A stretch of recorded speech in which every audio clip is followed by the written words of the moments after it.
Should it not be used for the purpose for which it's being used now, it must be offered to Ngāti Oneone first. Ngāori te kīia atu ki a rātou. Whenua riro atu, whenua hoki mai. I want to wish you well at the moment. There can't be that you can do this on land that's stolen from us. And my people are still suffering, and my people are still landless, and my people are still homeless. E te piki ariki o rātou whakaro ki te kai tonu i te whenua, ki te kai tonu i te tangata. Nā, ko kainga te ngahere I roto I a tātou, he ahau tu atu.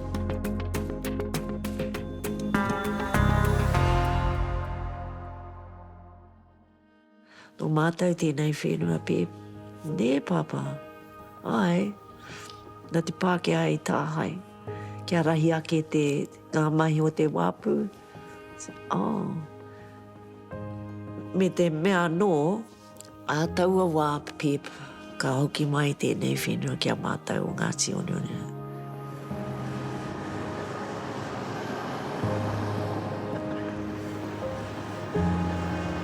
Ko te eketu, te pā eketu nei, ko te he pā.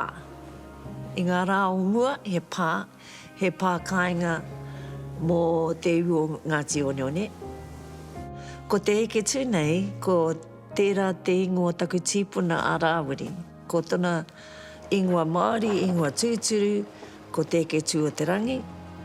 Ko ia tērā, ko ta paina taua ingoa te pā eketu, ki te rori o Hirene. Ko tāku mahi, e nei wiki kua hipa.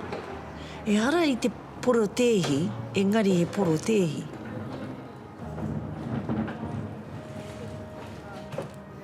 Mai I te toka taiau, tairo atu ki Pauawa, kuira tō mātou kingdom.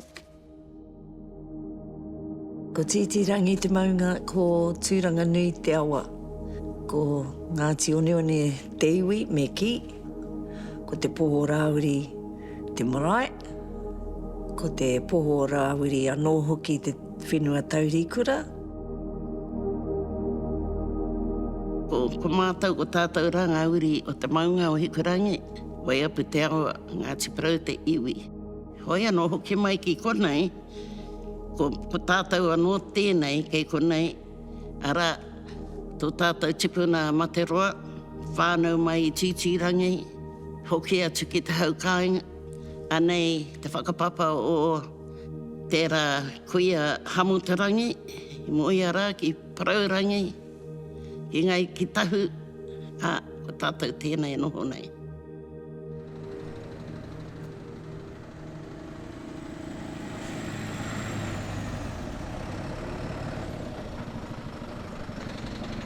Nā te atua koe I mau mai. Well. Me toko mungu puna, haro mai pāpā. Kare hoki o te mō, hea te... Te kaupapa. Nā kaupapa koni. Ana. Ola ana, ka me toko mō. Hea mai pāpā, kai te haita. Ara. Toko hara mai o koni. Karawe. Me tae mai tāua ngā pakeke ka tika. Me tae mai ka tika. Nā te mea kai te puku mahi, kai te tūranga tira a tātou te mariki, rangatai nei. Ngā mātua, ko tae mai ngā mokopuna o ngā kohanga reo o te taira whiti ki konei. Katoa. Wai atai, kōrero pūrā kau ai, ātāhua ana, kei te ora te whenua nei. Yeah. Ātātou mokopuna I te whenua o Ngāti Oneone. Ka mihi. Ko te mana tonu o te kupu, Oneone kei konei, me taku mōhio ko ngā tīpuna tonu I konei e noho ana. Nā rātou tēnā ingoa, anei a te poho Rawiri, anei ngā tīpuna I nohia rātou konei, kare kore, nā rātou tēnā I whakatau a Ngāti Oneone. Ta mariki tonu mātou ka neke mai taone nei. Ka marara te maha o tātou pāpā mātua ki ngā wāhi patumiti, ki ngā wāhi mahi. Ko etahe o ngā tikanga rā, he ture nā te kāwana. Whakaneke. Taku mahara ki ngā whanaunga e noho tonu ana I te wāhi o te Celtics rai, I reira tō wetahe o ngā whare o ngā whānau o konei. e tūtū haere ana, e noho ana. Ko wetahi o ngā tamariki rā, haere kura mātou. Haere tahi ai ki ngā kura. E rangi i kite au, i te wā, turaki hia, wetahi o ngā pōhatu o te urupā. I mua i te tūtanga o te wā i hoko o hinura, i kite au te turakitanga wetahi o wera pōhatu. I ngā wā omua, he papakainga tō tētā whānau, ko tēnā whānau, kei tēnā whānau. Mai te taha o te awa o kōpua whakapata. Koina, hara mai te council, ki te maia he rori, waenga nui i te urupā. I reira hoki te pōhatu o taku kuia, tētahi aku tipuna i reira ko heni no Waka, te ingoa. Ko tia rātou te tūraki tērā, ka ngaro te maha o ngā pōhatu i kona, i te urupā o te tiriti o Hirini. Whenua taku noho i runga i te ahika o Ngāti-Oneone. I enei rā, kua ki te tātou ko te kāha aru mai me te māro o te whakaro o tauiwi ki ona ake hiahia, he piuta tēnā e kōrero nā i tōna hinangaro. In the past 3 years, close on $2 million have been spent in developing the port of Gisborne. Hara mai te harbour board, ko tō rātou hiahia he pōhatu, hei hanga te breakboard. So, ko whakapahu tērā motu, they blew up te Ngatai-Oneone to make way for bigger ships. Ki raro i te Wharf 7, he ruakauta, the largest ruakauta in the Southern Hemisphere. They wanted to do away with it and build an artificial one using plastic PVC pipes and move them out of the caves and out of the rock to an artificial thing. So we went to the environmental court and we lost that. We would never agree to them signing off any RMA. That would be irresponsible of us. Irresponsible, not good kaitiaki, not doing the job that we're supposed to do. I ngā rau o mua, ko te moana, te oranga mo te Māori, na te me tātou he iwi noho moana. Engari e ai ki ngā ripoata kei te tāheke haere, te mana o te kai o te moana. Ko kite au te maha o ngā wāhi, ka tae te tiki atu te ika ko kore taia te nāia nei. Ke te piki ariki o rātou whakaro ki te kai tonu i te whenua, ki te kai tonu i te tangata. Nā, ko kainga te ngahere i roto i a tātou, he ahai tu atu. We decided ka nui tērā. Ka nui tērā. I riro whenua atu, whakahoki a whenua mai.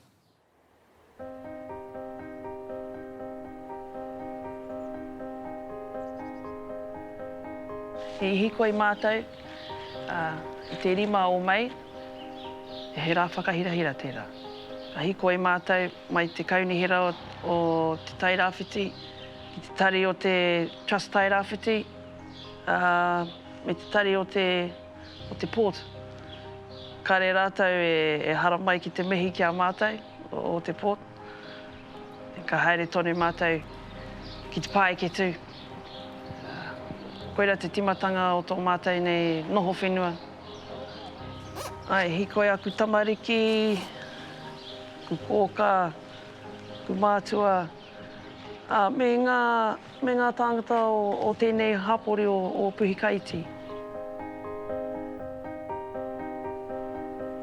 Mōho tonu au i te wā i waitohu ngea te tiriti o Waitangi, i roto i te aitanga māhaki, i roto i te aitanga hauiti.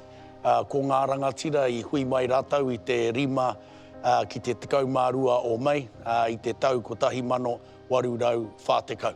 I waitohu ngia te tiriti o Waitangi e Rawiri Te Eketu o Te Rangi. Rātou ko enoka te pakaruma, nā reira tērā kaitito tohunga rongonui mo te waiata pōpō. Nā reira nā rātou tau i waitohu. te tiriti o Waitangi i roto tūranga nei. I mua i te hiukoitanga, ka whakaroa, hea te rangi tēnei rangi, ki mai tētai, the fifth, auntie. A whakaroa, the fifth. Ko taka te kapa, koira te rā i hainatia, e Rawiri i te tiriti. He tohu pea, he tohu pai. He tohu pai kia mātou, tika ana, ai rā, me haere tonu.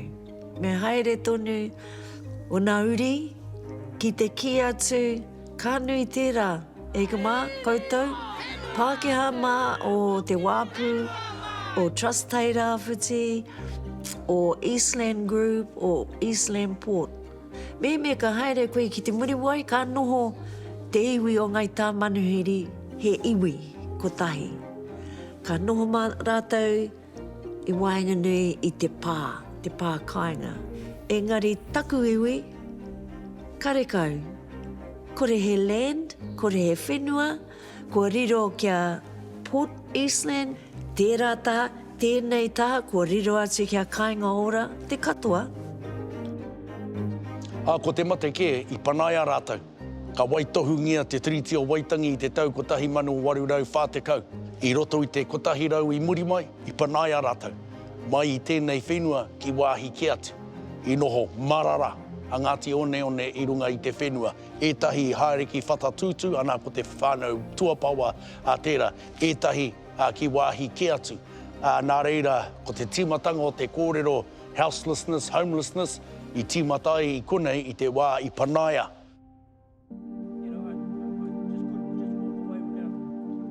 Kaiti has been described as the hood.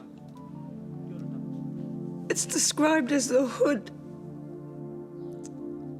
And that's how people see our people in mai rohe.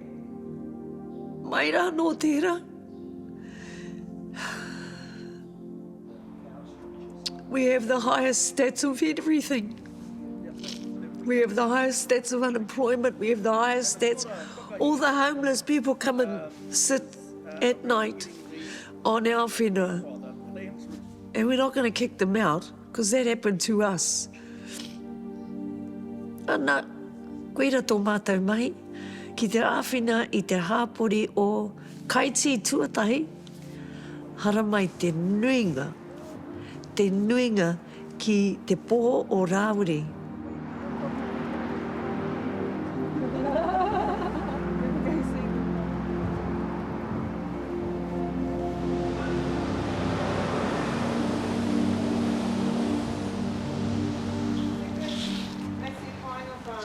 Ko te mane tērā. Ia pō, hara mai te tai whānau. Rireke ki tēnei whānau, ki tēnei whānau. Ai. Ratapu, Tuamaru, Maki Wilkinson. Koira tō rātou tautoko ki te kaupapa. Ko te whānau Bailey. Oh, the Maki whānau. Tō rātou aroha nui ki te kaupapa. He mea whakamaumaharatanga ki o rātou tipuna.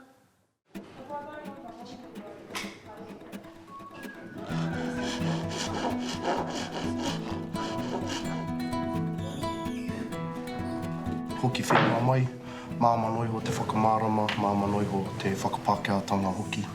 Se hara i te mea, ko Ngāti Oneone anake, ki te whawhai mo te whenua engari tātou katoa te iwi Māori. Mea māma kia mārama pū ai te katoa. Tā mātou ki tā tātou e wauta nei. Kowhiri hea mata e tai kiwaha, e tai whakatauke e hanga ana ki Ngāti Oneone. Ki reira ka just waihangatia, whakamahi o mātou pukinga toi, ki reira ka putanga hau.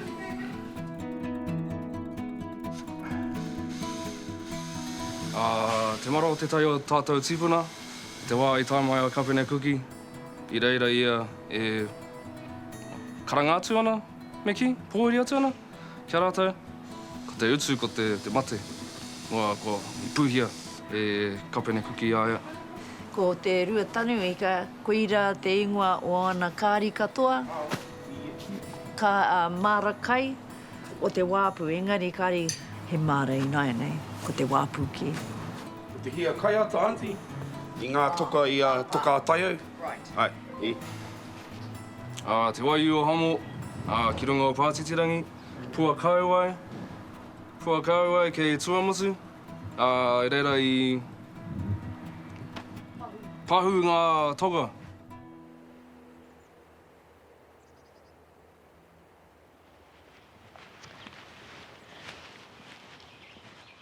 So we have the kohanga reo, kei kona te kohanga reo, te tihi o Te Rangi. Taku whare āhuru.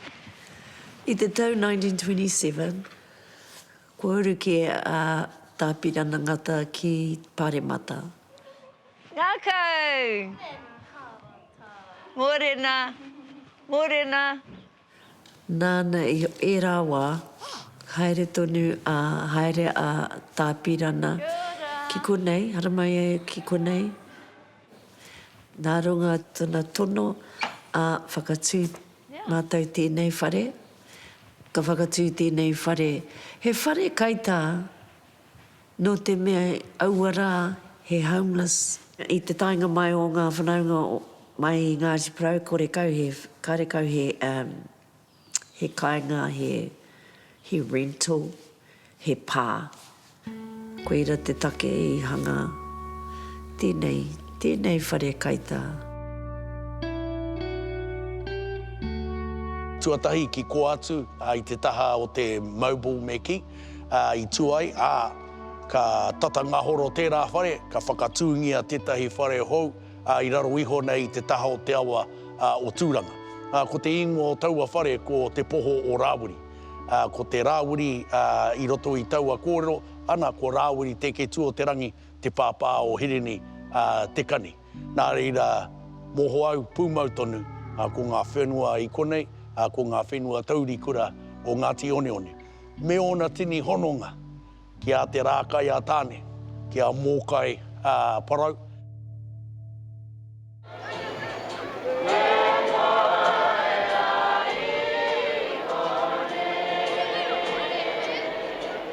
Tāku e maumaharana, ko tēnei whare, te tino whare nunui o ngā whare marae katoa i Aotearoa.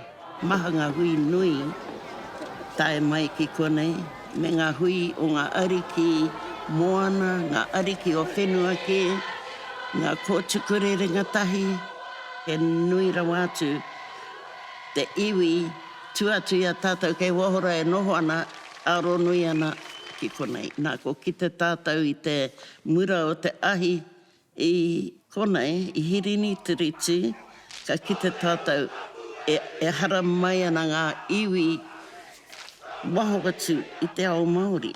Nā reira, he mana nui tō tēnei marae. Ko tō mātou, mehe ka aroha atu koe ki te iwi, ki te tangata, ka whakahokia mai te aroha ki a mātou. Mehe ka mana ki koe i te tamaiti, ka tipu mai taua tamaiti, me te whakaaro, me mana ki tētahi anō. Koeira noiho, kaiti hā tētahi o ngā kaupapa e āwhina i ngā tāngata o roto o kaiti. Me hia ana rātou te kai, he āwhina kai. Whai a Te Rangi tētahi anō, tētahi o whānau o mātou. He rōpū taiao, whakatika taiao. Me Ahakoa he tōpū taiao, ko rātou anō i ako i ngā mea, ngā mahi a te marae, a te Māori. He maha ngā mahi o konei. Hakoa wera ka haere tonu ngā mahi o te marae. He hui, he rā whānau, he hui mate. He maha ngā kaupapa a te poho Rawiri i a wiki. Kaupapa hāpori, kaupapa kura, kaupapa kōhanga, kaupapa āmotu. I a mātou e whiriwhiri ana ki whia he wāhi pai mā ngā whakairo, koenei te wāhi pai, i te mea, kei konei te nuinga o mātou i a rā, and tā mātou crew, ka hara mai, ka rā weke, ka peita nā rātou i whakahaungia i etahi o ngā whakairo, nā mātou ki i mahi. So, koena te take kei konei, kei Pāeketu. Me te mea hoki, he momo kawenga Māori ki te whakaaro mō ngā hitori me ngā kōrero o Ngāti Oneone, anei kei enei whakairo.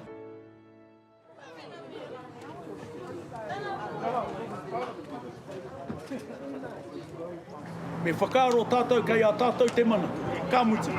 Tuarua, te kōrero tātou ki ngā rāwaho mo ngā ahuatanga o te kāinga, me tīmata tātou i rungi te kaupapa o te mana mo tuhake. Kāri ko atu, kāri ko mai. I noho tahi mātou i te taha o te kamupene whakahaere i te port, tuatahi. I te tarati, no rātou te mana whakahaere o te port, kua noho tahi mātou i te kaunihera. Tuarua mo ngā whenua kei te taha o te awa o tūranga, kei te taha o te moana, me he mea ka puta mai te rihi ki te ao whānui, me tuku mai ki a Ngāti-Oneone i te tuatahi. Tuatoru mo ngā kaupapa hou, ka whakatūngia i runga i enei whenua me mahi tahi i a Ngāti-Oneone. Koena ngā kaupapa i whakatakotongia ki mua i te aroaro o ngā puari o te port nei i Tainihi. Kei te tāria te whakautu, engari koena rā te hia o Ngāti-Oneone e pāna ki te port. E pāna ki te kaunihira, ko ngā whenua kei te taha o te marae o Nainei, ko ngā whenua i roto i te maunga o Titirangi, whakahokia mai ki a Ngati-Oneone. Te pō tuatahi, te rima o Mei, i konei auau i te taha o aku tuahine. Noho tahi mātou, i rungo au te wairua. O ngā mātua, o ngā tipuna e manaki ana i a mātou. I a mātou e tahu ana i te ahi, ki te wahie. E hari te mea he occupation tēnei, he repossession care tēnei.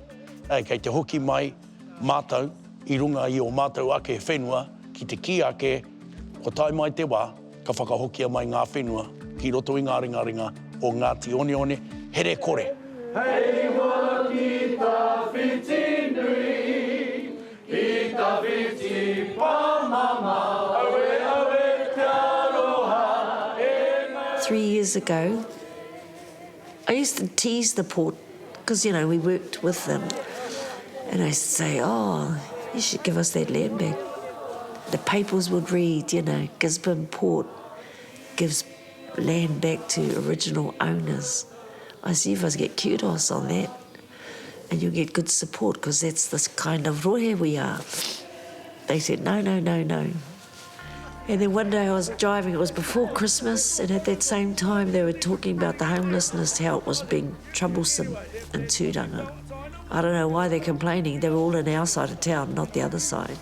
And I drove past that shed one day at Te Pāeketu, and they were all having their wines, and there was about 25 boats in that shed, and they were toasting themselves for whatever reasons. Ka whakaaro anō, that can't be. That can't be that you can do this on land that's stolen from us, and my people are still suffering. But you sit there on our lands and you toast yourself on a job well done. And that's why I say privileged. Privileged. Toru tau kua hipa. Mai I te rawa tainoa ki tēnei wā, kua hui mātou, me trustai rāwhiti, me te inoi atu, whakahokia mai te whenua, kia mātou. And because 3 years it's taken them to answer us, we said, well, actually, now it's not just about that wāhi, te Pāeketu. It's now going to be the whole lot that you took off us to build your port, and you're not using that whenua, which is actually all of Hirani Street.